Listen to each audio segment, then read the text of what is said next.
மாதா தொலைக்காட்சியின் அன்பு நேயர்களே, பாசத்துடன் உங்களை வணங்கி வரவேற்கின்றோம். எதிர்நோக்கின் திருப்பயணிகள் என்ற இந்த அற்புதமான நிகழ்ச்சி யூபிலி 2025 ஆண்டை அர்த்தமுள்ளதாக கொண்டாட ஒரு தயாரிப்பாக நமது மாதா தொலைக்காட்சி முன்னெடுத்துள்ளது. சென்ற தொகுப்பிலே நாம் இந்த யூபிலி ஆண்டினுடைய வரலாற்று பின்னணியெல்லாம் பார்த்தோம். இந்த யூபிலிங்கிறத எப்படி கொண்டாடணும் அப்படிங்கிறதையும் ரொம்ப அழகாக சிந்தித்தோம். இதோ மீண்டுமாக இப்பொழுது இந்த யூபிலி ஆண்டிலே கற்றல் ஆண்டு என்று திருத்தந்தை அறிவித்தார். அந்த கற்றல் ஆண்டிலே எதை கற்க வேண்டும்? 2ஆம் வத்திக்கான் சங்கத்தில் இருக்கிற 4 கோட்பாடுகளை பற்றி எல்லா மக்களும் சற்று மறுவாசிப்பு செய்ய வேண்டும் அப்படின்னு நம்ம திருத்தந்தை பிரான்சிஸ் அவர்கள் அழைப்பு கொடுத்திருக்கிறார். வாங்க, அந்த 2ஆம் வத்திக்கான் சங்கத்தினுடைய கோட்பாடுகளை தெரிஞ்சுக்கணும்னா முதல்ல அந்த சங்கத்தினுடைய வரலாற்றை தெரிந்து கொள்ளணும் இல்லையா? இந்த 2ஆம் வத்திக்கான் சங்கத்தை பற்றிய ஒரு வரலாற்று பின்னணி, அந்த சங்கத்தினுடைய நோக்கம், எப்படி அது துவங்கியது, எதனால் இந்த பொதுச்சங்கம் வந்தது, எப்படி மறுமலர்ச்சியாக அது மாறியது, இதையெல்லாம் பற்றி நம்மோடு இப்பொழுது தனது சிந்தனைகளை பகிர்ந்து நம்மை ஆழத்திற்கு, விசுவாசத்திற்கு அழைத்து செல்ல, நம்பிக்கைக்கு அழைத்து செல்ல வந்திருக்கிறவர் நமது அன்பு ஆயர் அருள் செல்வம் ராயப்பன் அவர்கள். அவரை அன்போடு வரவேற்போம். அன்பு ஆயர் அவர்களே, மீண்டும் வணக்கம். வணக்கம். நேற்று யூபிலி ஆண்டை பற்றிய ஒரு விளக்கம் சூப்பராக கொடுத்தீங்க. இப்போ இந்த யூபிலி ஆண்டில் கற்றல் ஆண்டுக்கு திருத்தந்தை 2ஆம் வத்திக்கான் சங்கத்தினுடைய கோட்பாடுகளை படிக்க சொல்லியிருக்கார். ஆனால் 2ஆம் வத்திக்கான் சங்கம் தொடங்கி 60 வருஷம் ஆயிடுச்சு. இன்னும் அந்த சங்கத்தை பற்றிய புரிதல், அது எதனால் வந்துச்சு, அதனுடைய முக்கியத்துவம் என்ன, இதெல்லாம் மக்களுக்கு இன்னும் கொஞ்சம் போய் சேர்ந்தா பரவாயில்லன்ட்டு தான் இது ஒரு அற்புதமான முயற்சி. நீங்கள் உங்களுடைய சிந்தனைகளை பகிர்ந்து கொள்ளுங்கள் ஆண்டவரே. 2ஆம் வத்திக்கான் சங்கம் ஃபஸ்ட்டு, இந்த பொது சங்கங்கள்லாம் திருச்சபை வரலாற்றில் எப்போ வந்துச்சு, எத்தனை நடந்திருக்கு? உண்மையாகவே அனைத்திற்கும் அடிப்படை ஆண்டவருடைய போதனை, வாழ்வுதான். ஆண்டவர் சீடர்களை அனுப்பும்போது இருவராக அனுப்பினார் அப்படின்னு நம்ம வாசிக்கிறோம். தனியே இருந்தால் நீ சாதிப்பதை விட உண்மையாகவே சமூகமாகத்தான் சாதிக்க முடியும்னு சொன்னார்.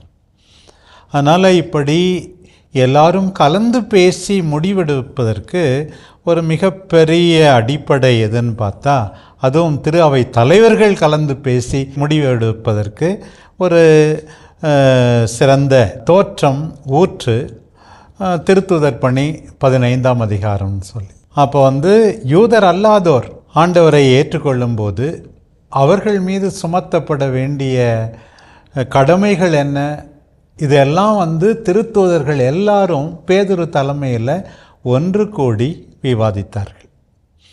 பின் நாட்களில் ஆயர்கள் ஏதாவது பிரச்சனை எழும்போது, சிக்கலான சூழ்நிலை எழும்போது திருத்தந்தையிடம் கேட்டார்கள்.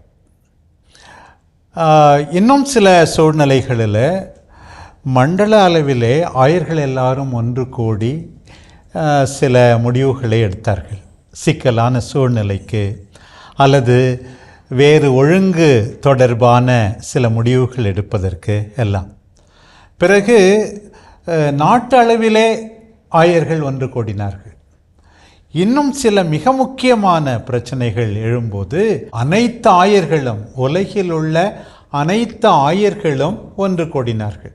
அப்படித்தான் நாம் முதலாக கிபி 325ஆம் ஆண்டில் இந்த கவுன்சில் ஆஃப் நிசையா, இப்போது கூட நிசேயன் நம்பிக்கை அறிக்கை என்று சொல்லுகிறோமே, இயேசு உண்மையாகவே கடவுளா என்ற சர்ச்சை எழுந்தபோது அப்படி எல்லா ஆயர்களும் ஒன்று கூடி விவாதித்தார்கள்.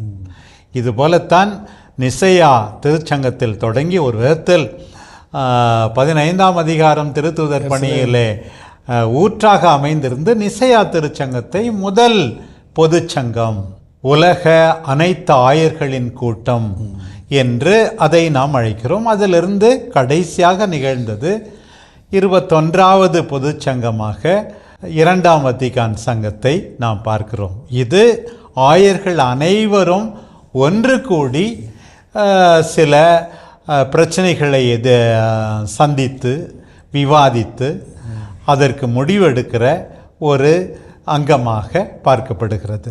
வழக்கமாக பொது சங்கங்கள் கூடுறப்ப வந்துட்டு ரெண்டாம் வத்திக்கான் சங்கத்துக்கு முன்னாடி வர கூடியதனுடைய நோக்கம் வேற, ஆனால் ரெண்டாம் வத்திக்கான் சங்கம் கூடியதனுடைய நோக்கம் வேறங்கிறாங்க. இதோ தப்பறைகள்லாம் இருக்கிறப்ப அதற்கு பதில் சொல்கிறது அப்படின்லாம் மற்ற சங்கங்கள் இருந்திருக்காட்டுக்குது. ஆனால் ரெண்டாம் வத்திக்கான் சங்கத்தினுடைய நோக்கம் வேறங்கிறாங்க. என்னங்க ஆண்டவரே, அதனுடைய மற்ற சங்கங்கள் ஜென்ரலாக எதுக்காக மெயின் பர்பஸ் கூடியிருப்பாங்க, இதனுடைய பர்பஸ் என்ன? தொடக்க காலத்தில் மிக அதிகமான திருச்சங்கங்கள் எல்லாம் விவாதித்த ஒரு முக்கியமான கருத்து என்னவென்றால், இயேசு கடவுளா மனிதரா, முழுமையான மனிதரா முழுமையான கடவுளா, அதே போல் அன்பு தாய் அன்னை கன்னிமரியா கடவுளின் தாயா வெறும் மனிதரின் தாய் மட்டுமா, அப்புறம் பிறகு சில நேரத்தில் உயிர்ப்பு பெருவிழா எப்போது கொண்டாடப்பட வேண்டும், இப்படிப்பட்ட மறை சார்ந்த கோட்பாடுகள் சார்ந்த பல பொது சங்கங்கள் நிகழ்ந்தேறியுள்ளன. பிறகு இந்த பொது சங்கங்களுடைய எண்ணிக்கை குறைந்து போய்விட்டது. பெரும்பாலான பொது சங்கங்கள் இந்த 21 நடந்தது என்று சொன்னேன். அதில் 19 500 ஆண்டுகளுக்கு முன்தான் நடந்தது. பாருங்கள், இந்த கடந்த 500 ஆண்டுகளில் 3 பொதுச்சங்கம் தான் இருக்கிறது. நம்முடைய மறையினுடைய மிகப்பெரிய பிளவு ஏற்பட்டது இந்த புராட்டஸ்டன்ட் ரெஃபர்மேஷன். முக்கியமாக மார்ட்டின் லூத்தர் அவர்களினால் நிகழ்ந்த ஒரு மிகப்பெரிய பிளவு. அதற்கு பதிலாக 16ஆம் நூற்றாண்டில் கவுன்சில் ஆஃப் ட்ரெண்ட் திரிதந்தன் பொதுச்சங்கம் நிகழ்ந்தது. அதற்கு பிறகு பார்த்தால் ஒரு 300 ஆண்டுகளுக்கு எந்த பொதுச்சங்கமும் நடக்கவில்லை. 1870 முதல் வத்திக்கான் சங்கம் இருந்தது. இப்போது திரிதந்தின் பொது சங்கத்தை கேட்டால் எப்படி திரு அவையை பாதுகாப்பது, திரு அவை கேள்விக்குள்ளாகி இருக்கிறதே, உண்மையான கோட்பாடு எது என்று விளக்குவது, எப்படி ஒழுங்குமுறையை நிறைவேற்றுவது, எப்படி குருக்களை உருவாக்குவது, பங்கு பணி மறைமாவட்ட பணி எப்படி செய்வது, இப்படிப்பட்ட சட்டத்திட்டங்கள் என்றாம் ஏன் வழிபாடுகள் கூட ஒரு விதத்தில் ஒழுங்குபடுத்தப்பட்டது. எப்படி இப்போது கூட அந்த திருப்புலையை பற்றி பலர் பேசிக்கொண்டே இருக்கிறார்கள்.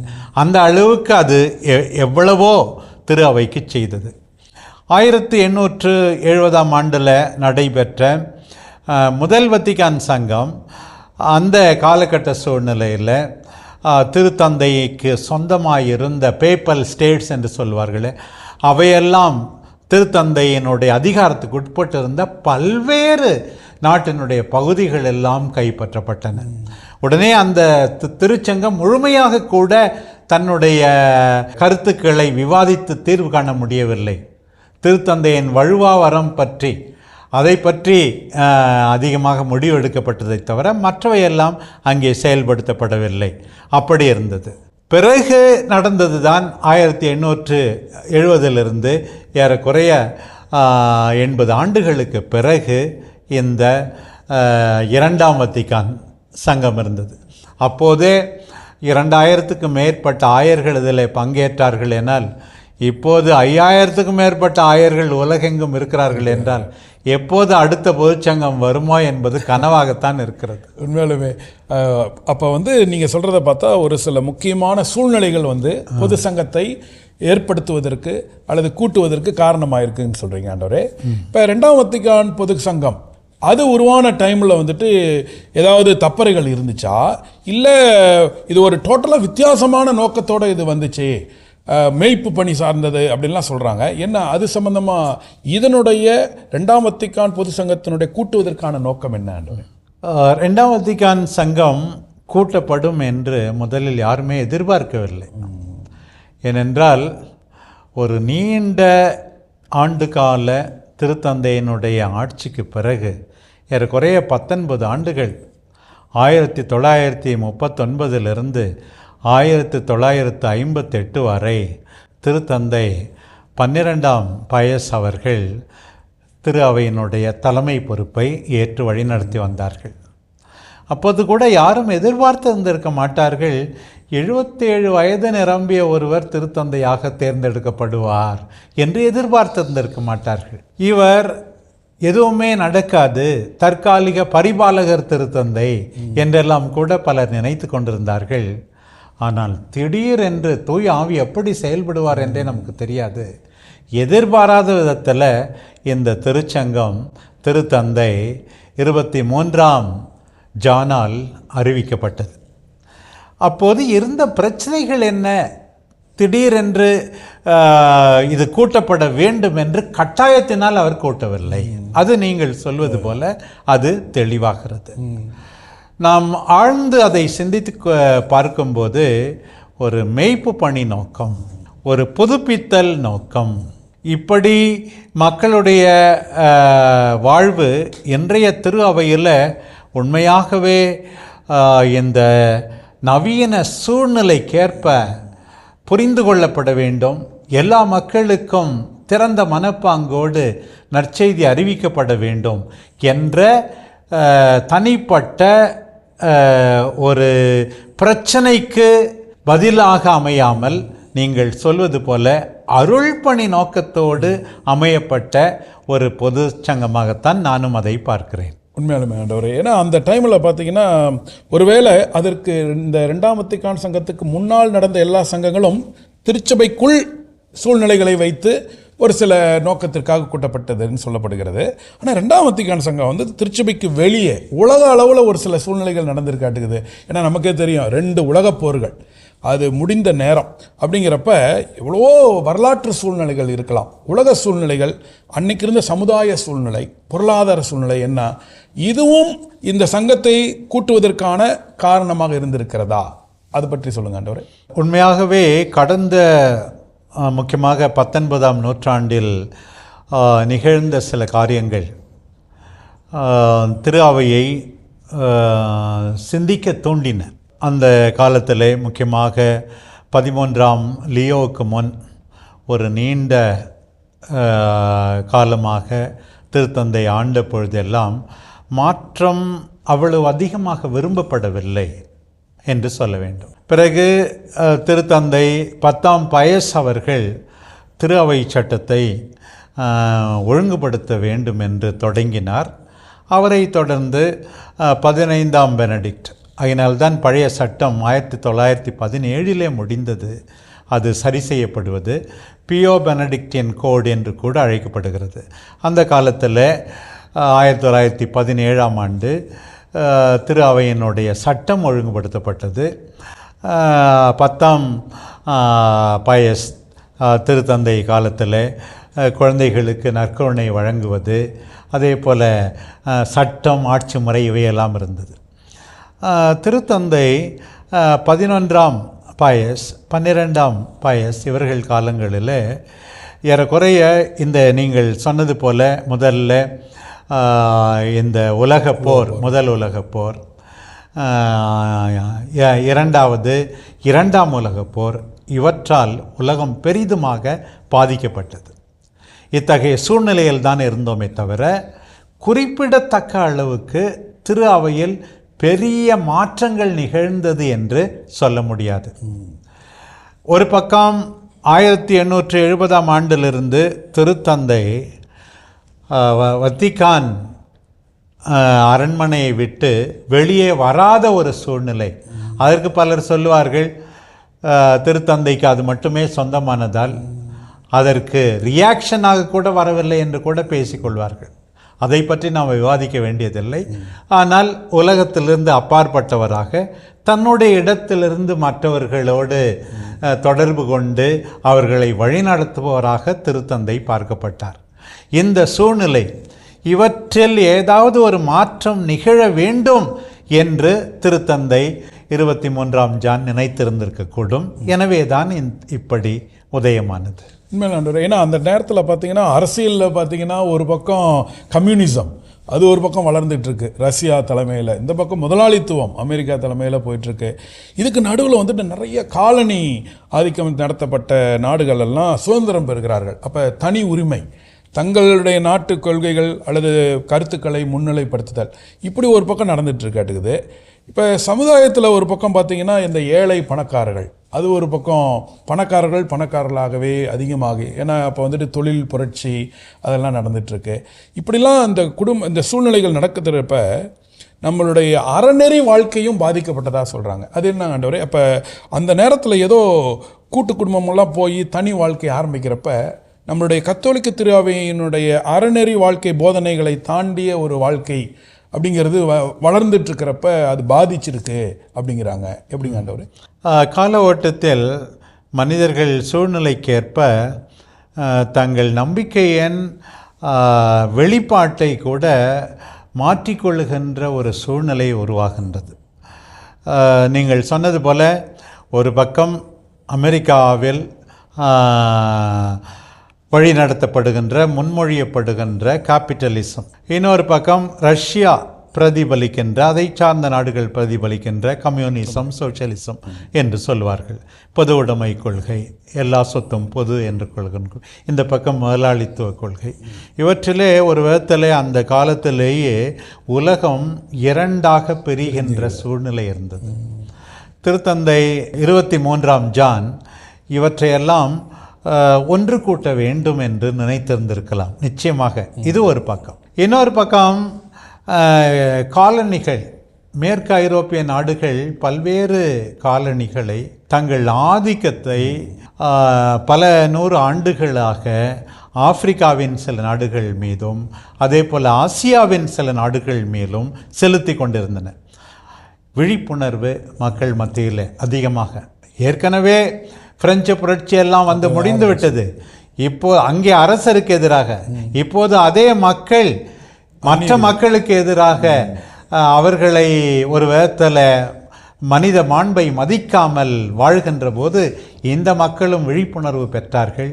சில நேரத்தில் ரத்தம் சிந்தி போராடினார்கள். இந்தியா போன்ற நாடுகளில் அதிகமாக ரத்தம் சிந்தவில்லை என்றாலும் கூட உண்மையாகவே அகிம்சை முறையில் போராடி விடுதலை 1947 நமக்கு கிடைத்தது, பாகிஸ்தானுக்கு கிடைத்தது, அதே போல் இலங்கைக்கு கிடைத்தது. இப்படி பல நாடுகள் விடுதலை பெற்றன. இப்படி இருக்கிற சூழ்நிலையில் ரோமையிலிருந்தே எல்லாரும் ஆட்சி செய்யப்பட வேண்டும் என்பதை யாரும் ஒத்துக்கொள்ள தயாராக இல்லை. ரோமையில் திருத்தந்தை இருக்கலாம், ஒவ்வொரு திரு அவையும் திரு அவையும் மதிக்கப்பட வேண்டும், அவற்றின் மாண்பு மதிக்கப்பட வேண்டும், ஒவ்வொரு நாட்டில் உள்ள கலாச்சாரம் மதிக்கப்பட வேண்டும், வரலாறு மதிக்கப்பட வேண்டும் என்ற உணர்வு மக்கள் மத்தியில் இருந்தது. இன்னொரு பக்கம் அடிமைத்தனத்துக்கு எதிராக எல்லாரும் குரல் கொடுப்பது, ஒரு பக்கம் மனித மாண்பை மதிக்க வேண்டியது. இத்தகைய சூழ்நிலை, அத்தோடு தான் நீங்கள் கூறுகின்ற இந்த அறநெறி சார்ந்த பழக்கத்திலே வேறுபாடுகள் வரும். மனிதன் வளர்கின்றான் பொருளாதாரத்தில், என்னுடைய தன்னுரிமையில் யாருமே திரு அவை தேவையின்றி தலையிடக்கூடாது என்கின்ற மனப்பாங்கு வேறு அதிகமாகிவிட்டது. இந்த சூழ்நிலையில்தான் இந்த திருச்சங்கம் தொடங்க ஆரம்பிக்கிறது. ஏன்னா அந்த மருத்துவத்தில் அந்த அந்த மாத்திரைகள் அதெல்லாம் வர ஆரம்பித்த நேரம், அப்போ அப்படியே நம்மளுடைய கத்தோலிக்க திரு அவையினுடைய அறநெறி போதனைகள் எல்லாம் எதிர்க்கிற மாதிரியான சூழ்நிலைகள் வந்ததாகவும் சொல்கிறாங்க. அன்றோடு இப்போ இந்த மாதிரியான சமூக சூழ்நிலையில் நம்மளுடைய திருத்தந்தை 23ஆம் யோவான் ரொம்ப அழகாக உலக அமைதி, சமூக நீதி, இதை நோக்கி பயணம் செய்தார் அப்படிங்கிறாங்க. இப்போ நீங்கள் சொன்ன வரலாறுக்கும் அதற்கும் தொடர்பு இருக்காண்டவரே? நிச்சயமாக 77 வயதில் திருத்தந்தையாக தேர்ந்தெடுக்கப்பட்ட இந்த திருத்தந்தை 23ஆம் ஜானுடைய, பழைய தமிழில் அருளப்பர் சொல்கிறோம் இல்லையா, அவருடைய நோக்கமே உண்மையாகவே தூய் ஆவியால் ஏவப்பட்டு நடந்திருக்கணும். அவருடைய வாழ்க்கை முறை, அவர் செய்த ஒரு சில காரியங்கள், முதன்முறையாக ஒரு திருத்தந்தை சிறைச்சாலைக்கு சென்று சிறைவாசிகளோடு பேசுவது, இதெல்லாம் அந்த காலத்தில் ஒரு நடக்கக்கூடியாத ஒரு நிகழ்வாக, அதே போல் எல்லா மக்களையும் நற்செய்தி அடைய வேண்டும் என்று இப்போது திருத்தந்தை சொல்வது போல, ஆடுகள் உன்னிடம் வராமல் இருக்கலாம், நீ ஆடுகளை தேடி போக வேண்டும் என்று சொல்வது போல, அப்படி திறந்த மனத்தோடு சாதாரண நிலையோடு எளிமையாக அவர் நடந்து கொண்டார்.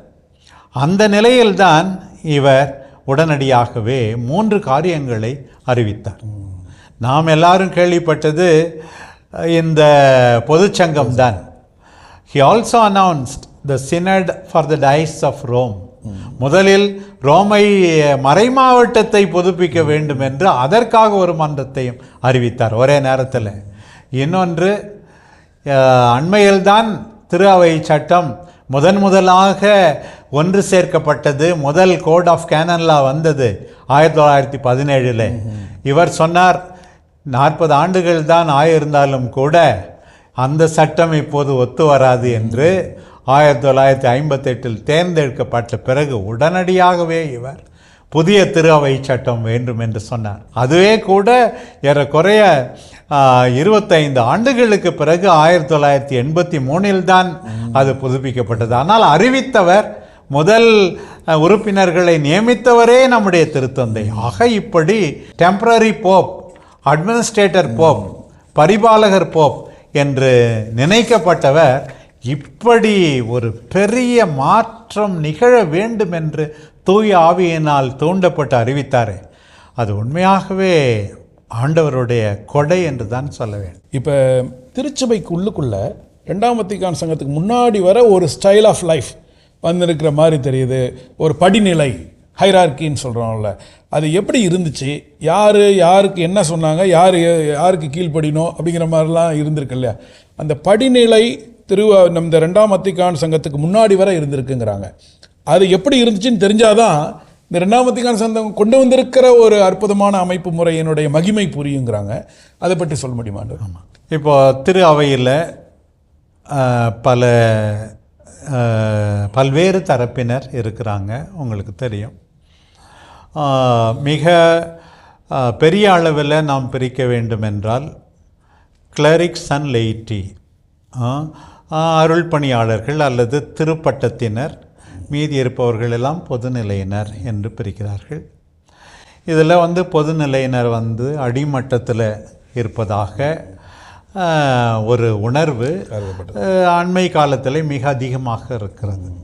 அண்மை காலத்தில் என்னன்னு சொல்லும்போது முக்கியமாக சென்ற நூற்றாண்டில் வத்திக்கான் சங்கத்துக்கு முன் மிக அதிகமாக அடிமட்டத்தில் அவர்கள்தான் இருக்கிறார்கள் என்ற உணர்வு அதிகமாக இருக்கிறது.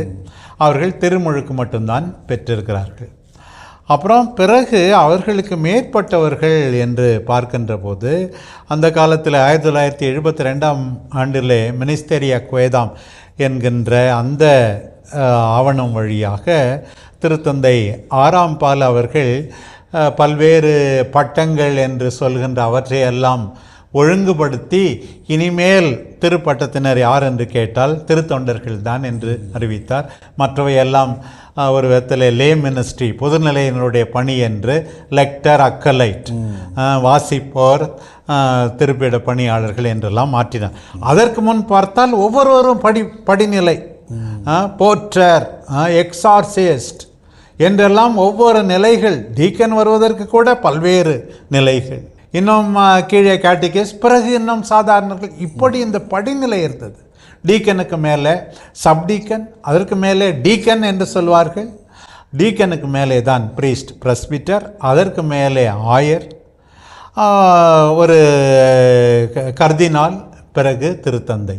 இப்படி மேலிருந்து கீழாக இந்த அடிமட்டம் எந்த அதிகாரமும் இல்லாமல், ஒரு விதத்தில் எந்த விதமான பொறுப்பும் இல்லாமல் நடத்தப்படுகின்ற சூழ்நிலை. ரிசீவிங் ஸ்டேட்டஸ்ல இருக்கிற மாதிரி ஒரு பிரமிடல் ஸ்ட்ரக்சர் மாதிரி இப்படித்தான் இருந்தது. யாருக்கு அதிக அதிகாரம்? மேலே இருப்பவருக்கு தான் அதிகாரம், கீழே இருக்கவங்க பேசக்கூடாது. இன்னும் அதை ஆங்கிலத்திலே சொல்ல வேண்டுமானால், நீங்களாம் என்ன செய்யணும்? சாதாரண ஒன்றும் தெரியாது உங்களுக்கு, நீங்கள் செய்யக்கூடியது ஒன்றும் இல்லை. என்ன செய்யணும்? Pray, pay and obey. அதுதான். ஜெபம் பண்ணுங்க, உண்டியில் காசு போடுங்க, கீழ்ப்படிங்க. இதைத்தான் கீழே இருப்பவர்கள் செய்ய வேண்டும் என்கின்ற மனநிலை அதிகமாக இருந்துவிட்டது. ஈவன் இந்த புனிதத்தன்மையில் கூட ஏதோ அருட்பணியாளர்கள்னா இது புனிதம் மாதிரியும், மக்கள்னா இது பாவிகள் மாதிரி, அந்த மாதிரியான அளவு கூட சிந்தனைகள் இருந்திருக்காண்டவர். ஆமாம், இதுலேயும் கூட ஒரு விதத்தில் ஒரு கிளரிக், அருட்பணியாளர் எனும்போது அவர்கள்தான் மிகவும் புனிதமானவர்கள். புனிதத்துக்கு அவர்கள்தான் அதிகமாக அழைக்கப்பட்டுள்ளார்கள். மற்றவர்கள் எல்லாம் எப்படி வேண்டுமானாலும் இருக்கலாம். இவர்கள் சொல்வதை அவர்கள் கேட்க வேண்டும். இப்படி உலகம் எனும்போது முதலில் உலகத்தார், திரு அவையிலேயே இருக்கின்ற பொதுநிலையினர். பிறகு இது ஒரு பக்கம் திரு அவையில் எப்படி என்றால், திரு அவையிலிருந்து பிரிந்தவர்கள் மோசமான பாவிகள் என்கின்ற மனப்பாங்கு. அதுவும் திருமுழுக்கே பெறாதவர்கள் இன்னும் பயன்படுத்துகின்ற வார்த்தைகளே கூட அந்த காலத்தில் அவ்வளவு நன்றாக இல்லை. நாம் இன்றைய மனநிலையை வைத்து அவர்களை நாம் தீர்ப்பிடக்கூடாது, உண்மை. இருந்தாலும் கூட அந்த நேரத்தில் புரிதல் இல்லாத சூழ்நிலை. உங்களுக்கு தெரிந்தது போல இன்றைக்கும் கூட அப்படி நினைத்து கொண்டு வாழ்பவர்கள் இருக்கத்தான் செய்கிறார்கள். அதுதான் ஆச்சரியமாக இருக்குது. இன்றைக்கும் அப்படி இருக்கிறார்களேன்ட்டு. ஆனால் அன்னைக்கு உண்மையாலுமே அப்படி இருந்திருக்குங்கிறது இப்போ கேட்குறப்ப ஷாக்கிங்காக இருக்குது. ஒரு விதமான எதிர்ப்பு நிலை. இப்போ இவ்வளோ நேரம் நீங்கள் சொன்னது ஒரு வரலாற்றில் 2ஆம் வத்திக்கான் சங்கத்துக்கு முன்னாடி என்ன இருந்துச்சுன்னு சொன்னீங்க சமூகத்தில். அடுத்து திருச்சபையில் என்ன மனநிலை இருந்துச்சுன்னு சொன்னீங்க. இப்போ கடைசியாக அந்த திருச்சபையும் உலகமும் அதையே ரெண்டாக பிரித்து பார்த்துருக்கிறதா சொல்கிறீங்க. திருச்சபைனா ஏதோ ஒரு புனிதம் மாதிரி, விண்ணுலகத்தை நோக்கிய பயணம் மாதிரி, அல்லது உலகம் இல்லை, அந்த உலக சார்ந்து நம்ம இருக்கக்கூடாது, இப்படிலாம் ஒரு விதமான பிரிவு மனம், எதிர்ப்பு மனம் இருந்திருக்கு இல்லையா? ஆமாம், உண்மையாக திரு அவை முக்கியமாக கடந்த 3 நூற்றாண்டுகளில், வத்திக்கான் சங்கத்துக்கு முற்பட்ட 3 நூற்றாண்டுகளில் திரு அவை உண்மையின் சொத்திற்கு ஒரே உரிமையாளர் என்கின்ற மனப்பாங்கு பெரும்பாலோரிடம் இருந்தது. அதே சமயத்தில் மற்றவர்களிடமிருந்து கற்றுக்கொள்ள வேண்டும் என்ற மனநிலை அவ்வப்போது வெளிப்படுத்தப்படாமல் இல்லை. ஆனால் பெரும்பாலான தலைமை பொறுப்பில் இருந்தவர்கள், மற்றவர்கள், நாம் அதிகமாக மற்றவர்களிடமிருந்து கற்றுக்கொள்ள வேண்டியதில்லை என்ற மனப்பாங்கோடு எல்லா உண்மையும், எல்லா புனிதத்துவமும், எல்லா வழிமுறைகளும் நம்மிடம் மட்டும்தான் உள்ளன, நம்மை விட்டு தொலைவிலே நாம் பார்க்க வேண்டிய அவசியம் இல்லை என்ற மனப்பாங்கு அதிகமாக இருந்தது என்பதை நாம் ஏற்றுக்கொள்ளத்தான் வேண்டும். ஆகவே உலகம் எனும்போது அவர்கள் என்ன நமக்கு கற்றுக் கொடுத்து விட போகிறார்கள், அங்கே என்ன புதிதாக இருந்து விட போகிறது, நல்லது எல்லாம் நம்மிடம் தானே இருக்கிறது என்ற மனநிலை இருந்து வந்தது. ஆனால் அந்த காலத்திலே கூட புனித அகஸ்தீனார் சொன்னார், திரு அவையோடு இருக்கிறவர்கள் சில பேர் இருக்கிறார்கள், ஆனால் கடவுளோடு இல்லை. கடவுளோடு இருக்கிறவர்கள் சில பேர் இருக்கிறார்கள், அவர்கள் திரு அவையில் இல்லை என்று அந்த காலத்திலேயே சொன்னார். அவ்வப்போது சில குரல்கள் ஒலித்து கொண்டுதான் இருந்தன. இருந்தாலும் கூட பெரும்பாலான திரு அவையினர் தங்களிடம் மட்டுமே உண்மை இருப்பதாகவும், நல்லது இருப்பதாகவும், வெளியில் எதுவுமே உண்மை இல்லை என்றும், வெளியிலிருந்து நாம் கற்றுக்கொள்ள வேண்டியது எதுவும் இல்லை என்றும், வெளியே நல்லது அதிகமாக இல்லை என்றும் ஒரு மனப்பாங்கிலே இருந்தார்கள் என்பதை நாம் ஏற்றுக்கொள்ள வேண்டும். அந்த அடிப்படையில்தான் திருத்தந்தை 2ஆம் ஜான் பால் 2000 ஆண்டில் கடந்த கால திரு அவையின் தவறுகள் அத்தனைக்காகவும் நான் மன்னிப்பு கேட்கிறேன் என்று சொன்னதை நாம் பார்க்க வேண்டும். உண்மையாலுமே தவறு செய்திருந்திருக்கிறோம், மன்னிப்பு கேட்க கடமைப்பட்டிருக்கிறோம், திறந்த மனப்பாங்கோடு நாம் செயல்பட வேண்டும் என்பதை ஏற்றுக்கொள்ளத்தான் வேண்டும். இப்போ நீங்கள் சொல்ல இந்த திருச்சங்கம் 2ஆம் வத்திக்கான் சங்கத்தினுடைய முன்னால் இருக்கிற அந்த உலக சூழ்நிலைகள், திரு அவைக்குள்ளே இருந்தது அந்த அமைப்பு முறை, அதை எப்படியாவது பாதுகாக்கணும். அதுக்காக அடுத்தது அப்படின்னா தன்னை தாண்டிய மற்றவங்க எல்லாத்தையும் ஒரு எதிரியாக அல்லது ஒரு பகை உணர்வோடு அல்லது குறைவாக, இப்படிப்பட்ட சூழ்நிலையில் நீங்கள் ஒரு அழகான ஒரு வார்த்தை சொன்னீங்க, பெரும்பான்மையினர் அப்படி இருந்தனர், ஆனாலும் ஆங்காங்கே ஒரு சிலர், அப்போ இருந்து அகசினரிலிருந்தே வந்திருக்குங்கிறீங்க. அந்த ஒரு சிலராக 1950 திரு அவையில் ஒரு புதிய இறையியல் குழுவினர் அப்படின்லாம் வந்திருக்கிற மாதிரி சொல்கிறாங்கல்ல ஆண்டவரே.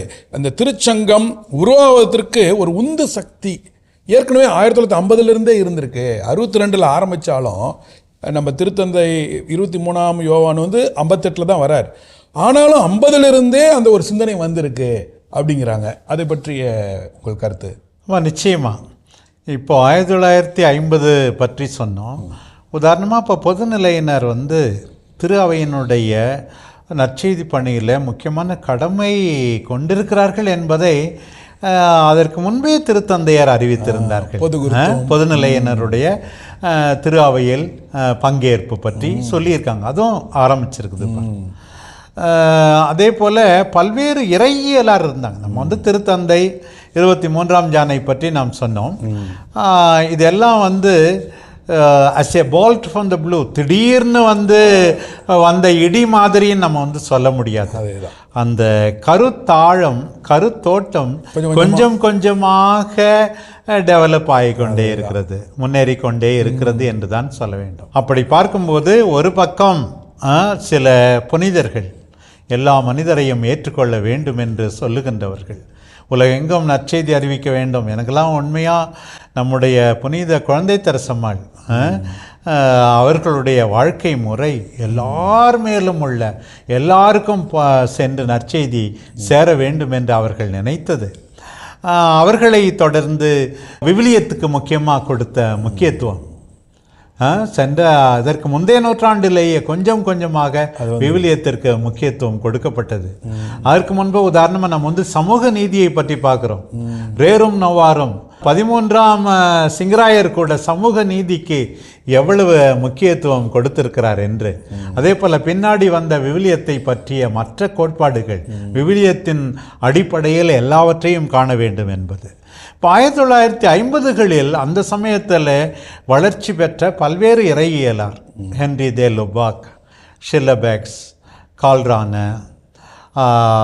இன்னும் ஹான்ஸ் எர்ஸ்ஃபோன் பல்தசார், இப்படி பல்வேறு இறையியலார், அவர்களுடைய கோங்கார், இப்படி பல்வேறு இறையியலார் தங்களுடைய எழுத்துக்களால், போதனையால் உண்மையாகவே திரு அவையின் தலைவர்கள் வித்தியாசமாக சிந்திக்க அவர்கள் துணை புரிந்தார்கள். தூய ஆவியால் ஏவப்பட்டது எது என்று உணர்ந்தார்களோ அவற்றுக்கெல்லாம் ஒரு திறந்த மனப்பான்மையோடு இருந்தார்கள்.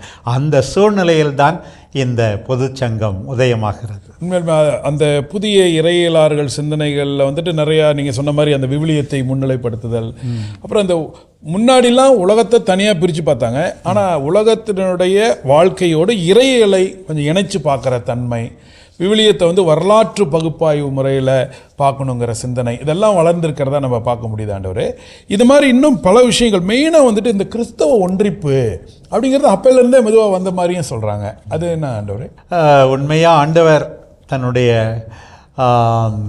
இறை வேண்டலில் சொன்னார். யோவான் நற்செய்தி 17 எல்லாரும் ஒன்றாயிருப்பார்களாக. இப்போ நீங்கள் சொன்னது மாதிரி விவிலியத்தின் அடிப்படையில் நம்ம திரு அவையின் வாழ்வை, பணியை பார்க்க வேண்டும் எனும்போது ஆண்டவர் சொன்னார், நான் அடிக்கடி அதை கூட திரும்பி சொல்லுவேன், மத்தேயு கோ அண்ட் ப்ரீச், சென்று போதியுங்கள், எல்லாரையும் சீடராக்குங்கள் என்று சொன்னார். சென்று நல்லது செய்யுங்கள்னு. இன்னொரு பக்கம் யோவான், நீங்கள் ஒருவரை ஒருவர் அன்பு செய்வதை வைத்து மற்றவர்கள் நீங்கள் என் சீடர்கள் என்பதை புரிந்து கொள்வார்கள். Unity is the best evangelisation. நற்செய்தி அறிவிப்பு மிக சிறந்த முறையில் செய்யப்படுவது, இவர்களை பாருங்கள், இந்த நம்பிக்கையாளரை பாருங்கள், எப்படி ஒருவரை ஒருவர் அன்பு செய்கிறார்கள். இந்த ஏக்கம் பல நூறு ஆண்டுகளாக திரு அவையில் இருந்துதான் இருந்தது. இது வெளிப்படுத்தப்படுவதற்கு ஒரு பெரிய வாய்ப்பு இந்த நூற்றாண்டில். நீங்கள் எல்லாரும் ஆண்டவரில் நம்பிக்கை கொள்கின்ற எல்லாரும் பிரிய வேண்டும். அடிப்படையில் நாம் எல்லாரும் மனிதர்கள், நம்பிக்கையாளர்கள், இயேசுவை ஏற்றுக்கொள்ளுகிறவர்கள். வழிபாட்டு முறையிலே சில வேறுபாடுகள் இருக்கலாம். Unity in the essentials, diversity in the expression. எப்படி நாம் எல்லாரும் ஒன்று சேர்ந்து மனுக்குலம் முழுவதும் மீட்பை அனுபவிக்க துணை புரிய வேண்டும் என்ற மனப்பாங்கோடு முக்கியமாக அந்த ஏக்கம் இருந்தது.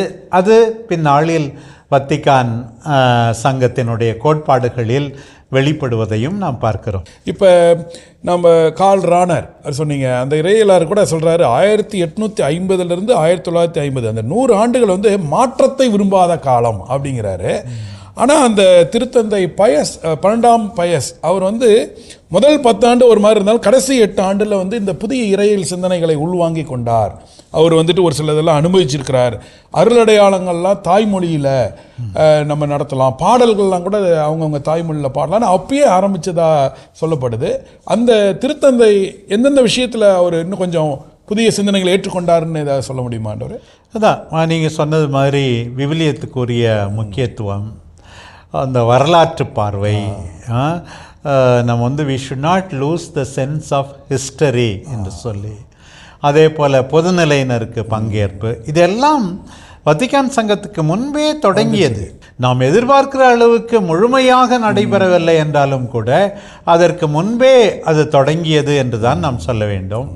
அதே போல் பல்வேறு நிலைகளிலே பண்பாட்டு மயமாக்கல் உண்மையாகவே தொடக்கம் அங்கே இருந்தது. ஆனால் ஒரு மகத்தான அளவுக்கு அதை திரு அவையின் போதனையாக முன்வைக்கின்ற அளவுக்கு அதிகமாக நடைபெறவில்லை என்பது பின்னாளில் வருபவர்கள் கூறுகின்ற கருத்தாக இருக்கிறது. அந்த காலகட்ட சூழ்நிலையிலே அவர் செய்ததே பெரிதாக இருக்கிறது.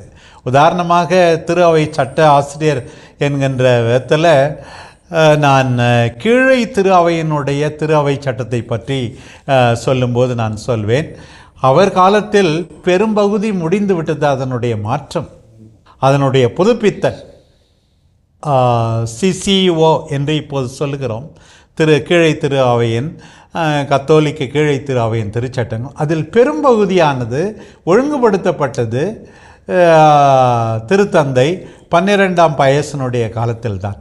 ஆக பல நிலைகளிலே நிறைய செய்யப்பட்டிருந்தது என்று தான் சொல்ல வேண்டும், அதை மறுக்க முடியாது. இப்போ இந்த 2ஆம் வத்திக்கான் சங்கத்தினுடைய ஒரு ஆணிவேர், அவர் அதை ஆரம்பித்ததே அப்படின்னு பார்த்தோம்னா திருத்தந்தை 23ஆம் யோவான்னு சொன்னீங்க. அவரை பற்றி ரொம்ப அழகாக ஒரு சிலது விவரிச்சிங்க. அவருடைய லைஃப்லேயே இன்னும் சில விஷயங்கள் ரொம்ப ஆச்சரியமாக சொல்கிறாங்க. மெயினாக அவர் வந்து அந்த நேர்மறை எண்ணம் கொண்டவர் அப்படிங்கிற மாதிரி, திறந்த மனம் அப்படின்லாம் சொல்கிறாங்க. அதனால தான் இந்த சங்கமே அவர் ஆரம்பிக்க முடிஞ்சு. எல்லாம் அதுக்கு முன்னாடி வர க்ளோஸ்டு டைப்பில், நீங்கள் ஏற்கனவே சொன்ன மாதிரி திருச்சபை தான் எல்லாம், எங்களுக்கு எல்லாம் தெரியும், மற்றவங்களுக்கு யாரும் தெரியல, அல்லது மற்றவங்கள்ட்ட நாங்கள் கற்றுக்க தேவையில்லை, இப்படிலாம் இருந்த நேரத்தில் இவர் ஒரு மாதிரி அந்த ஒரு ஃப்ரேஸ் கூட சொல்கிறோம்ல, கதவை ஜன்னலை திறந்து வையுங்கள், புதிய காற்று வர, இதை பற்றிலாம் என்ன ஆண்டவர்? உண்மையாக தான் ஒவ்வொரு மனிதர் வாழ்விலும் சரி, குடும்ப சூழ்நிலையிலும் சரி, ஒவ்வொரு நிறுவனங்களிலும் பங்குத்தளங்களிலும் மறை மாவட்டங்களிலும் சரி, நம்ம வந்து 2 விதமான மனிதர்களை பார்க்குறோம். உதாரணமாக சொல்கிறோம், ஒரு பாத்திரத்தில் தண்ணி இருக்கும்போது, ஒரு கிளாஸில் தண்ணி இருக்கும்போது நம்ம அதை பார்க்கின்ற முறையே வேறுபடுகிறது. ஒரு ஆப்டிமிஸ்டிக் நேர்மறையான எண்ணங்கள் கொண்டவர்கள் வந்து தண்ணி இருக்கிறது என்று, அரை கிளாஸ் இருந்தாலும் தண்ணி இருக்கிறது என்று அதை பார்ப்பார்கள். இன்னும் சில பேர் அது அரை காலியாக இருக்கிறது என்று அதை பார்ப்பார்கள். இப்படித்தான் நம்ம ஆண்டவருடைய வாழ்க்கையிலும் நாம் அதை பார்க்கிறோம் அதிகமாக. மத்தேயுவை பார்க்கும்போது ஒரு பாவியை பார்த்தார்கள் பலர், வரி வசூலிப்பவரை பார்த்தார்கள். ஆண்டவர் இயேசுவை பொறுத்த மட்டில் வாட் ஹீ கேன் பிகம், அவர் என்ன ஆக முடியும் என்பதை பார்த்தார். இப்படி உண்மையாகவே கடிந்து கொள்ளப்படுகிற, ஒன்றுக்கும் உதவாதவர்கள் என்று புறம் தள்ளப்படுகிற மக்களில் கூட நல்லதை பார்த்தார். பெசிமிஸ்டிக் அவுட்லுக் இருந்த ஒரு காலகட்டத்தில், அதற்கு முன்பு அதிகமாக இருந்த காலகட்டத்தில் ஆப்டிமிஸ்டிக் அவுட்லுக், நல்லதை பார்ப்பது, அதை முன்வைப்பது, உற்சாகப்படுத்துவது, ஒவ்வொரு பாவிக்கும் கூட ஒரு எதிர்காலம் உண்டு என்று புரிந்து கொள்ள வைப்பது, இத்தகைய மனநிலையோடு அவர் பார்த்தார். இரண்டாவது, நீங்கள் சொன்னது போல புதிய காற்று வீசட்டும், ஜன்னலை திறந்து விடுங்கள், நாம் கற்றுக்கொள்ள வேண்டியது இன்னும் நிறைய இருக்கிறது. கற்றுக்கொள்ள வேண்டியதை பற்றி நான் சொல்வேன். கர்தினால் மார்த்தினி அவர்கள் மோசேவினுடைய அழைப்பை பற்றி பேசும்போது மிக அருமையாக குறிப்பிடுகிறார். மோசே எரிய முட்பதரில் ஆண்டவரின் குரலை கேட்டபோது அவருக்கு 80 வயதாம். மோசே, இந்த முட்செடி எரிகிறது ஆனால் கருகி போகவில்லை என்று அதை பார்க்க பக்கத்தில் விரைந்தாராம். Even at the age of 80 he did not lose the sense of wonder. 80 வயதிலும் நான் கற்றுக்கொள்ள வேண்டியது இன்னும் இருக்கிறது, கற்றுக்கொள்ள ஆசைப்படுகிறேன். அதுபோல திரு அவை கற்றுக்கொள்ள வேண்டியது நிறைய இருக்கிறது. மற்றவர்களின் வாழ்வு முறையிலிருந்து, மற்றவர்களின் கோட்பாடுகளிலிருந்து எல்லாவற்றிலும் கற்றுக்கொள்ள வேண்டி இருக்கிறது. திறந்து வைப்போம், மனத்தை திறந்து வைப்போம். ஜூபிலியிலே டோரை பற்றி சொல்லுகிறோம், எத்தனையோ கதவுகளை பற்றி பேசினோம். நம்முடைய இதே கதவு முக்கியமாக திறக்கப்பட வேண்டும். நாம் மற்றவர்களிடமிருந்து கற்றுக்கொள்ள வேண்டியது இருக்கிறது நிறைய என்பதை உணர்ந்துதான் புதிய காற்று வீசட்டும். பொதுநிலையினர் நம்பிக்கையாளரிடமிருந்து வீசட்டும். நம்மை விட்டு பிரிந்து இருக்கின்ற மற்ற நம்பிக்கையாளர்களிடமிருந்து வீசட்டும். ஏன் கிறிஸ்துவை சாராதவர்களிடமிருந்து கூட வீசட்டும் என்று புதிய காற்று வீசட்டும். தூய ஆவியானவர் எல்லா நிலைகளிலும் தன்னை விருப்பப்படி செயல்படுகிறார் என்று வீசச் செய்ய இந்த வத்திக்கான் சங்கம் திறக்கப்பட்டதாக நாம் புரிந்து கொள்ளலாம். உண்மையுமே யோவான் 14:26 வாசிக்கிறோம் இல்லையா, தூய ஆவியானவர் நமக்கு கற்றுத்தருவார். அதுதான் நம்ம திருத்தந்தையே சொல்கிறாரு. அந்த திருச்சங்கத்தை துவங்கிட்டு இது வந்து ஒரு புதிய பெந்தகோஸ்து அப்படின்னு சொல்லியிருக்கிறார். அப்படின்னா அந்த தூயாவின் தூண்டுதலால் நடத்தப்பட்டிருக்கிறார் அப்படிங்கிறத பார்க்குறோம். இன்னொன்று சொல்கிறாங்க ஆண்டவரே, இப்போ அவர் வந்து அவருடைய அனுபவம் ஒரு விதத்தில் பல நாடுகளுக்கு அவர் வந்து பொறுப்பாளராக இருந்திருக்கிறாரு. துருக்கி, பிரான்ஸ்ன்னு. இன்னொரு பக்கம் பார்த்தா உலகளவிலான அந்த யுனெஸ்கோவில் வந்துட்டு திருத்தந்தையின் நிரந்தர உறுப்பினராக, பார்வையாளராக இருந்திருக்கிறதா சொல்கிறாங்க. ஒருவேளை அவருடைய அந்த பரந்துபட்ட அனுபவம் உலகத்தில் என்ன நடக்குதுங்கிறத பார்த்தனால அந்த உலகத்தை திரு அவையோடு இணைத்து சிந்தித்து இதை செஞ்சுருக்கிற மாதிரி நம்ம பார்க்க முடியுது. இப்படி ஒரு பக்கம் ஒரு புதிய சிந்தனைகளோடு இந்த திருச்சங்கம் துவங்குச்சுன்னு பெருமையாக நம்ம பார்த்துட்ருக்குறோம். ஆண்டவரே, இதற்கு எதிர் மனநிலை இருந்துச்சா? நம்ம திரு அவைக்குள்ள திருச்சங்கம் ஆரம்பித்த நேரத்தில் அதனுடைய ஒரு ஸ்கேமெல்லாம் பார்த்துட்டு அல்லது அதனுடைய திட்டங்கள்லாம் பார்த்துட்டு ஏதாவது எதிர்ப்புகளே இருந்துச்சாலும் எதுவுமே இல்லாமல் எல்லாரும் ஏற்றுக்கிட்டாங்களா? நீங்கள் சொன்னது சரிதான்.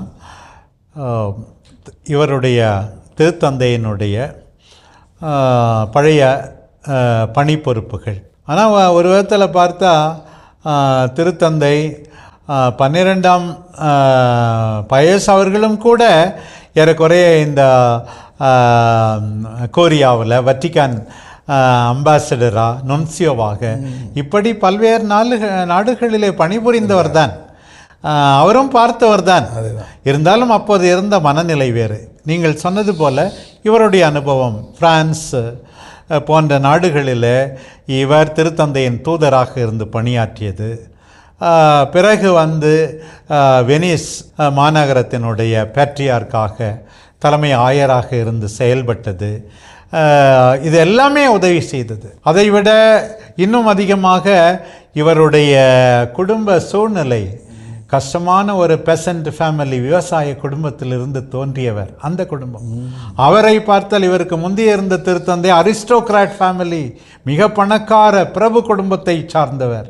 அந்த பின்னணி அவருக்கு இருந்தது. இவர் இந்த சாதாரண மக்களுடைய வேதனைகளை பார்த்தார், பிரச்சனைகளை பார்த்தார்.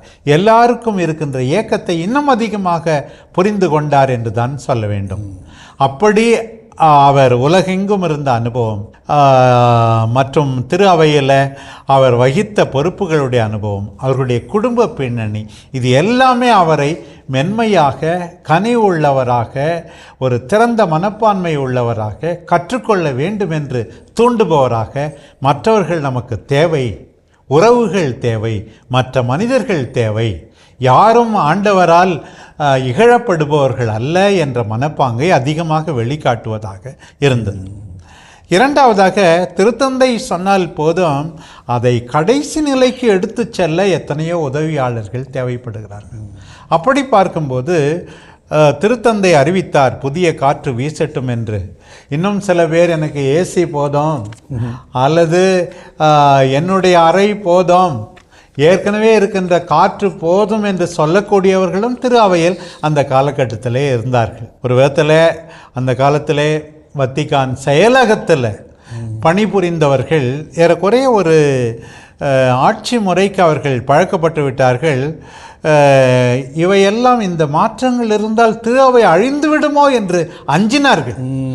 அவர்கள் மீது கூட அநியாயமாக குற்றம் சாட்ட எனக்கு மனசு ஒத்து வரவில்லை. ஒரு குழந்தையை வளர்ப்பதில் கூட தந்தை கண்டிப்பாக இருக்கிறார், எங்கேயும் போகக்கூடாது என்று. அம்மா கொஞ்சம் பாசமாக இருக்கிறார் என்று வைத்துக் கொள்ளுங்கள். 2 பேருக்குமே குழந்தை மீது அக்கறை இருக்கிறது. ஒருவர் கண்டிப்பினால் திருத்த வேண்டும் என்கிறார், இன்னொருவர் பாசத்தினால் தான் வளர்ச்சி செய்ய உதவி புரிய முடியும் என்கிறார். இந்த புதிய முயற்சிக்கு, புதுப்பித்தலுக்கு திரு அவைக்கு உள்ளேயே அதிகாரத்தில் இருந்த பலர் எதிராக இருந்தார்கள் என்று சொல்லத்தான் வேண்டும். இப்போ அப்படிப்பட்ட ஒரு எதிர்ப்பு மனநிலையை தாண்டி இந்த திருச்சங்கம் நடந்திருக்குல்ல ஆண்டவரே, எப்போ ஆரம்பிச்சிச்சு, எத்தனை வருஷமாக நடந்துச்சு, அதில் யாரெல்லாம் கலந்துக்கிட்டாங்க, கூட்டத்தினுடைய திட்டங்கள்லாம் யார் தீட்டினாங்க, இதெல்லாம் எப்படி ஆண்டவர் எப்படி நடந்துச்சுன்னு அதை நடைமுறையை பற்றி சொல்ல முடியுமா? முதலில் 2-3 வருட தயாரிப்புக்கு பிறகு 1962 இந்த முதல் அமர்வு நடந்தது. அப்போது திருத்தந்தை 23ஆம் ஜானை வழி நடத்தினார். அடுத்த அமர்வுக்கு முன் அவர் இறந்துவிட்டார். இப்போ இந்த தயாரிப்பை பற்றி பேசும்போது நான் சொன்னது போல உள்ளேயே மாறுபாடான கருத்துள்ளவர்கள் பணி பொறுப்பில் இருந்தார்கள் எனும்போது, வழக்கமாக இது போன்ற கூட்டங்களுக்கு திருத்தந்தையின் நேரடி உதவியாளர்கள் தான் அதிகமாக பங்கேற்பு இருக்கும். ஆனால் இதை பொறுத்த மட்டில் 25 பேர் கொண்ட குழுவாக பல்வேறு தலைப்புகளுக்கு உலகெங்கிலும் இருந்து ஆயர்கள் அதில் பொறுப்பேற்று கொண்டார்கள். அந்த ஸ்கேமா என்று சொல்லுகிறார்களே, அதையெல்லாம் தயாரிப்பதில்லை. நிச்சயமாக திருத்தந்தையினுடைய உடனடி நேரடி உதவியாளர்கள் ரோமன் கியூரியா ஈடுபாட்டில் இருந்தார்கள். அவர்கள் மட்டும் அந்த பொறுப்பை முழுமையாக சாதிக்க முடியாது, சாதிப்பதும் நல்லது அல்ல என்று திருத்தந்தை கொண்டு பல்வேறு குழுக்களாக உலகெங்கிலும் இருந்த ஆயர்கள் அதிலே பங்கேற்றார்கள். இறையியலார் கூட அதிலே பங்கேற்றார்கள் எனும்போது தான் நமக்கு உண்மையாகவே மகிழ்ச்சி அளிக்கக்கூடிய செய்தியாக இருக்கிறது. உண்மையிலுமே அதான் எக்குமெனிக்கல் கவுன்சில்னாவே it is a universal church, உலகளாவிய எல்லாரையும் பங்கெடுக்க வைத்த ஒரு பொதுச்சங்கமாக பார்க்கப்படுகிறதுங்கிறது தான் ஒரு பெரிய சப்போர்ட்டாக இருக்குது. இந்த சங்கத்தினுடைய திருத்தந்தைன்னு பார்த்தா நம்ம திருத்தந்தை 23ஆம் அருளப்பர் தொடங்கினாலும் திருத்தந்தை 6ஆம் பவுல் தான் இதை முழுமையாக நிறைவேற்றிருக்கிறார்னு பார்க்குறோம். அதிக ஆண்டுகள் கூட இருந்திருக்கிறாரு. அவருடைய வாழ்க்கை முறை, அவருடைய சிந்தனை, அதை பற்றி உங்களுடைய கருத்து? ஒவ்வொரு திருத்தந்தையினுடைய செயல்பாட்டு முறையும் வேறுபட்டு இருக்கிறது. யூனிக். ஒரு பக்கம் 11ஆம் மற்றும் 12ஆம் பயஸ் அவர்கள் 2 பேருடைய செயல்பாட்டு முறை, இன்னொரு பக்கம் நம்முடைய 23ஆம் ஜான் குறுகிய காலமே திருத்தந்தையாக இருந்த இவருடைய செயல்பாடு, பிறகு அவரை தொடர்ந்து வந்த இவரும் பல நாடுகளில் திருத்தந்தையினுடைய திருத்தூதராக இருந்தவர், நம்பிக்கைக்குரியவராக இருந்தவர், நன்கு கற்றறிந்தவர், திரு அவையில் என்ன நடக்கிறது என்று தெரிந்தவர், மௌனமாக செயல்பட்டவர், அதிகம் பேச விரும்பாதவர். அப்படிப்பட்டவர் பொறுப்பை ஏற்கின்ற போது திரு அவை சட்டத்திலே சொல்லப்பட்டிருக்கிறது. சட்டம் 338 சட்டம் 341 வரை இந்த பொதுச்சங்கத்தை பற்றி என்ன முக்கிய கருத்துக்கள் அதில் சொல்லப்பட்டிருக்கிறது. What is an ecumenical council, யார் அதில் பங்கேற்கலாம், பங்கேற்க வேண்டும், யார் கூட்டலாம், என்ன நடக்கும் முடிவில் என்றெல்லாம் அதில் தெளிவாக சொல்லியிருக்கிறது. அதில் முக்கியமாக ஆயர்கள் மட்டுமே, ஆயர்கள் எல்லாரும் பங்கேற்க உரிமையும் கடமையும் கொண்டுள்ளார்கள். All bishops and only bishops, உலகம் முழுவதற்குமான திரு அவை. ஆனால் பங்கேற்பவர்கள் யார் என்று கேட்டால் ஆயர் பட்டம் பெற்றவர்கள் மட்டுமே, அவர்கள் அதில் பங்கேற்க வேண்டும் என்றெல்லாம் சொல்லியிருக்கு. சட்டம் 338, 39, 340, 41 அதிலே சொல்லப்பட்டிருக்கிறது. ஒருவேளை திருத்தந்தையினுடைய ஆட்சி பீடம் காலியானால் அது உடனடியாக நிறுத்தி வைக்கப்படுகிறது, சஸ்பெண்டட். அடுத்து வருகிற திருத்தந்தை அதை டிசால்வ் பண்ணலாம், இனிமேல் அது கிடையாது, இந்த கூட்டமே செய்யலாம், அல்லது மீண்டும் அது தொடர்ந்து நடத்தப்பட வேண்டும் என்று கட்டளை கொடுக்கலாம் என்று திரு அவை சட்டமே சொல்லுகிறது. அப்படி இருக்கும்போது இந்த திருத்தந்தை அவருக்கு வேலை இல்லை, அவர் ஏதோ தொடங்கினார், என்ன 2000க்கு மேலே பிஷப் இங்கே வர வந்து எல்லாம் நானே முடிவு பண்ணிக்கிறேன் போங்க அப்படின்னு சொல்லியிருக்கலாம். இவருக்கு எல்லா அதிகாரமும் இருந்தது. வித்தியாசமான மனிதர். ஆனால் எந்த தூய ஆவி அந்த பொது சங்கத்தை கூட்ட இவரை தூண்டினாரோ அதே தூய ஆவியானவர் திருத்தந்தை 6ஆம் பவுலையும் தூண்டி இது நடத்தப்பட வேண்டும், அதை நிறைவுக்கு கொண்டு வர வேண்டும், எவ்வளவுதான் பிரச்சனைகள் இருந்தாலும் கூட. இதில் என்னன்னா, இந்த 2 திருத்தந்தையுமே அந்த கூட்டத்தில் ஆயர்கள் பேசுவதை பார்த்து கொண்டே இருந்தார்கள், மௌனமாக சிந்தித்தார்கள். உங்களுக்கு தெரியும், நம்முடைய விருது வாக்கு கூட டு லிசன் டு ஹிம். இந்த 2 திருத்தந்தையும் அந்த இதில் அதிகமாக பேசவே இல்லை. சில சமயம் பேசினார்கள் மிக மிக முக்கியமான ஒரு காரணத்துக்காக, மற்றவர்கள் பேச வேண்டும், மற்றவர்களிடமிருந்து கற்றுக்கொள்ள வேண்டும் என்று. இன்றைக்கி நான் சொல்லுவேன், ஃபோனில் பேசினாலும் சில பேர்கிட்ட 10 நிமிஷம் நம்ம பேசினா 1 நிமிஷம் கூட என்னை பேச விட மாட்டாங்கன்னு சொல்கிறது உண்டு. திருத்தந்தைகள் எப்படி அவர்கள் தூய் ஆவி மற்றவர்கள் வழியாக செயல்படுகிறார் என்று கேட்டார்கள் பாருங்கள். அந்த மனநிலையோடு 63, 64, 65 நடந்த இந்த கூட்டங்களுக்கெல்லாம் தலைமை தாங்கி வழி நடத்தி நிறைவுக்கு கொண்டு வந்தார். 1965 டிசம்பர் மாதம் 8ஆம் தேதி நிறைவு அந்த சொற்பொழிவு இருக்கிறதே, இவ்வளோ அருமையான சொற்பொழிவு. திரு அவையை புதுமையை நோக்கி வழிநடத்த, நற்செய்தியை சிறந்த முறையில் அறிவிக்க ஆண்டவருக்கு சாட்சி பகர. உண்மையிலுமே ஆண்டவரே, இந்த 2ஆம் வத்திக்கான் சங்கத்தினுடைய ஒரு அற்புதமான மறுமலர்ச்சிகள் பல்வேறு விஷயத்தில் வந்திருக்கிறதா சொல்கிறாங்க. திரு வழிபாட்டில் ஒரு பக்கம் எல்லாருமே அவங்கவுங்க மொழியில் திருப்பலியை நிறைவேற்றுதல், அதை கவனித்தல், அதில் பங்கெடுத்தல். இன்னொரு பக்கம் பார்த்தீங்கன்னா திரு அவையே ஒரு ஒன்றிப்பாக நீங்கள் சொன்ன அந்த படிநிலை மாறிய ஒரு வட்ட சூழ்நிலை, எல்லாரும் அனைவரும் சமம் கடவுள் பார்வையில், பொதுநிலையினருடைய பங்கேற்பு நிலை, அவங்களுக்கான பொறுப்பு நிலை, பல்வேறு விஷயம் வந்திருக்கல. நீங்கள் எந்தெந்த விஷயத்தெல்லாம் உண்மையாலுமே நீங்கள் ரசித்து இன்றைக்கும் அதை தொடர்ந்துட்டுருக்கணும், தொடரணும் அப்படின்னு நீங்கள் நினைக்கிறீங்க ஆண்டவரே? ஏன்னா திருச்சங்கத்தில் நிறையா மறுமலர்ச்சி, அது முக்கியமாக ஒரு 4-5 விஷயம் என்ன சொல்லலான்னு. முக்கியமாக லூமன் ஜென்சியம் திரு அவை பற்றிய புரிதலில் ஒரு பெரிய வியக்கத்தக்க மாற்றத்தை நான் பார்க்கிறேன். முக்கியமாக திரு அவை பீப்புள் ஆஃப் காட் என்பது. நம்ம எவ்வளோ நாள் நினச்சோம் திரு அவைன்னா முதல்ல இந்த படிநிலை அமைப்பிலேயே நம்ம புரிந்து கொண்டிருந்தோம், பிரமிடல் அமைப்பிலே நாம் புரிந்து கொண்டிருந்தோம். திரு அவை அதனுடைய டெஃபனிஷனே பாருங்கள். நான் திரு அவை சட்டம் கற்றுக் கொடுக்கும்போது சொல்வேன், what is a parish, what is a diocese போது கூட church is the people of God, அதிலிருந்து தான் ஆரம்பிக்கிறது. ஒரு மறைமாவட்டம் என்றால் என்ன? Portion of the people of God, இறை மக்களின் ஒரு பகுதி. நம்ம உடனே டெரிட்டரியை நினைப்போம். மறைமாவட்டம் போர்ஷன் ஆஃப் த பீப்புள், அதுதான் முதல் சென்டென்ஸ். அதே போல் ஒரு பங்கு என்றால் என்ன? Certain community of Christ faithful, கிறிஸ்தவ நம்பிக்கையாளர்களின் ஒரு பகுதி. இப்படித்தான் அது குறிப்பிடப்படுகிறது. இந்த மாற்றம் எதனால் வந்தது, இந்த புரிதல் எதனால் வந்ததுன்னா வத்திக்கான் சங்கத்தின் இந்த திரு அவை பற்றிய இந்த கொள்கை திரட்டினால் வந்தது. திரு அவை அது ஒரு இன்னும் இது இல்லாமல் எத்தனையோ அதனுடைய பெயரில் எத்தனையோ ஓமை சொற்களில் அந்த திரு அவை சித்தரிக்கப்படுகிறது. சர்ச் இஸ் எ கம்யூனியன், திரு அவை ஒரு ஒன்றிப்பு. திரு அவை is the mystical body of Christ, கிறிஸ்துவின் மறையுடல். இப்படியெல்லாம் ஒரு புரிதலை இது காட்டியது. அதனால் ரொம்ப முக்கியம். அதனால் நான் சொல்வேன், இந்த லூமன் ஜென்சியம் முதல்ல படிச்சுக்கிட்டா இந்த படிநிலை மென்டாலிட்டியிலிருந்து முறையில் இருக்கிற அருள் பணியாளர்கள் மற்ற பொறுப்பில் உள்ளவர்கள் புரிந்தால் எல்லா மனிதரையும் மதிக்க வேண்டும். இது ஒன்றும் புதிதல்ல. நாம் எல்லாரும் நற்செய்திக்கு திரும்ப வேண்டும். எனக்கு மீண்டும் அகஸ்தினார் சொன்னது மீண்டும் நினைவுக்கு வருகிறது. ஃபார் யூ ஐ ஆம் எ பிஷப், வித் யூ ஐ ஆம் எ கிறிஸ்டியன். உங்களுக்காக நான் ஒரு ஆயர், உங்களோடு நான் ஒரு கிறிஸ்தவ நம்பிக்கையாளர். ஆயர் என்பது எனக்கு பயத்தை தான் உண்டு பண்ணுகிறது, ஆனால் உங்களோடு கிறிஸ்தவர் என்பது எனக்கு நம்பிக்கையை கொடுக்கிறது.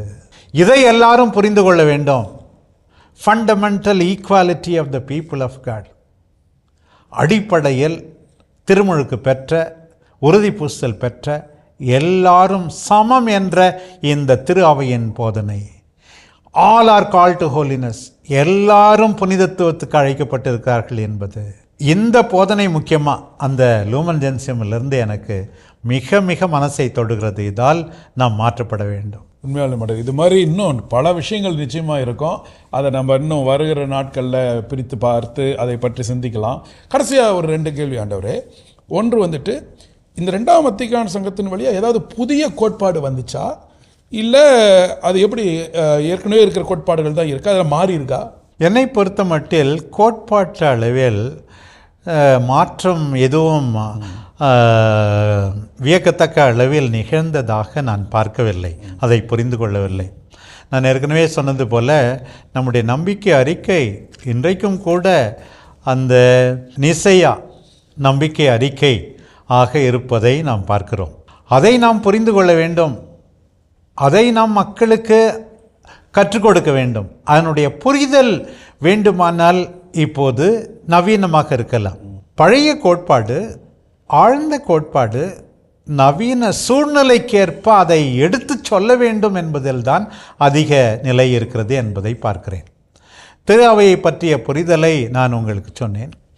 அதே போல் நற்செய்தி அறிவித்தல் பற்றி, பொதுநிலையினரின் பங்கேற்பு பற்றி, விவிலியத்தை பற்றி, நீங்கள் சொன்னது போல கிறிஸ்தவ ஒன்றிப்பு பற்றி, இன்றைய உலகில் திரு அவை பற்றி, இன்றைய காலகட்டத்தில் எவ்வாறு திரு அவை இயேசுனுடைய பணியை தொடர வேண்டும், அன்பின் சாட்சியாக இருக்க வேண்டும் என்பதை, அவற்றை இன்றைக்கு மக்களுக்கு கொடுப்பதில் தான் புதுமை இருக்கிறது என்று தான் நான் அதிகமாக பார்க்கிறேன். அடிப்படை கோட்பாட்டில் மாற்றம் எதுவும் நிகழ முடியாது.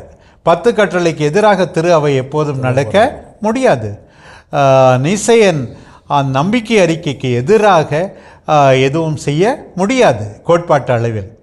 அண்மை காலத்திலே வந்த 2 கோட்பாடுகள் என்று சொல்ல வேண்டுமென்றால் 1858 அன்பு தாய் அன்னை மரியாவின் அமலோற்பவத்தை பற்றி, 1950 வந்த நம்முடைய அன்பு தாயின் விண்ணேற்பு பற்றி.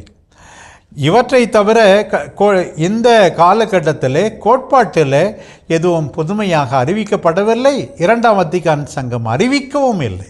இது ஒரு நீங்கள் சொன்ன மாதிரி ஒரு புரிதல், அன்றன்றைய காலத்துக்கு ஏற்ற மாதிரி, சயின்ஸ் ஆஃப் டைம்ஸ் அப்படிங்கிற மாதிரி அந்த காலத்தின் அறிகுறி வச்சு நம்ம புரிஞ்சிக்கணும் கோட்பாடுகளை அப்படிங்கிறத மட்டும்தான் நம்ம இந்த ஒரு அற்புதமான சங்கத்தின் வழியாக வந்திருக்குங்கிறத நம்ம புரிஞ்சிக்க முடியுது. அதனால தான் ஒரு கைண்ட் ஆஃப் அப்டேட் பண்ணியிருக்கு. இந்த காலத்துக்கு ஏற்ற மாதிரி நம்ம மக்கள் புரிஞ்சிக்கிறதுக்கு ஒரு வாய்ப்பை உருவாக்கி இருக்கிற ஒரு வாய்க்காலாக இருக்கிறத பார்க்குறோம். இந்த திருச்சங்கத்தினுடைய ஒரு நிறைவாக எத்தனை ஏடுகளாக வெளிவந்தன, அதில் ஏதாவது படிநிலை அல்லது வேறுபாடுகள் ஏதாவது இருக்கா?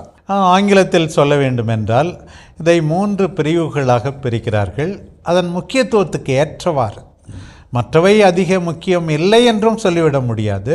இருந்தாலும் திருத்தந்தை நமக்கு இப்போது அறைகூவல் விடுத்தது போல இந்த 4 கான்ஸ்டிடியூஷன்ஸ், கொள்கை திரட்டு, அடிப்படை ஏடுகள் என பார்க்கும்போது நாம் 4 சொல்ல வேண்டும். தேய் வெர்பம், சாக்ரோசாங்க்தும் கொன்சிலியும், லூமன் ஜென்சியும், கௌதியம் எஸ்பிரஸ் என்று லத்தீன் மொழியிலே சொல்லுகிறார்கள். இறை வெளிப்பாடு பற்றிய அந்த கொள்கை திரட்டு, நம்முடைய திருவழிபாடு பற்றியது, திரு அவையை பற்றியது, நவீன உலகில் திரு அவை, இவை மிக மிக முக்கியமானவை. இவற்றிற்கு டாக்மேட்டிக் கான்ஸ்டிடியூஷன் என்று முதல் 3ஐயும், பிறகு கடைசி கௌதியம் எஸ்பிரஸை பாஸ்டரல் கான்ஸ்டிடியூஷன் என்றும் சொல்வார்கள், அடிப்படை கொள்கை திரட்டுகளை. இதற்கு அடுத்து 9 டிக்ரீஸ் என்று சொல்வார்கள், அதற்கு அடுத்த நிலையிலே இருக்கின்ற 9. அதை தாண்டி 3 டிக்ளரேஷன்ஸ் என்று சொல்வார்கள், பல்வேறு தலைப்புகள். இந்த டிக்ரீஸ் என்று சொல்லும்போது உதாரணமாக ஆயருடைய பணி, குருக்களுடைய உருவாக்கம், குருக்களுடைய பணி மற்றும் வாழ்வு, பொதுநிலையினை பற்றி அப்போஸ்தோலிகம் அக்தோசித்தாத்தம், இவை போன்ற ஓரியந்தாலியம் எக்லெசியாரும் மற்ற ஓரியண்டல்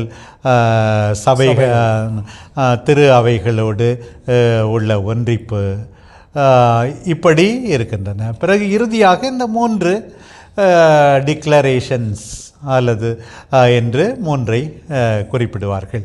ஆக 12 ஆவணங்கள் அல்லது டாக்குமெண்ட்ஸ் ஆஃப் வட்டிகன் செகண்ட் இருக்கின்றன பல்வேறு தலைப்புகளில். முக்கியமாக கம்யூனிகேஷன் பற்றி இப்போது மாதா தொலைக்காட்சி இருக்கிறது, அதை பற்றி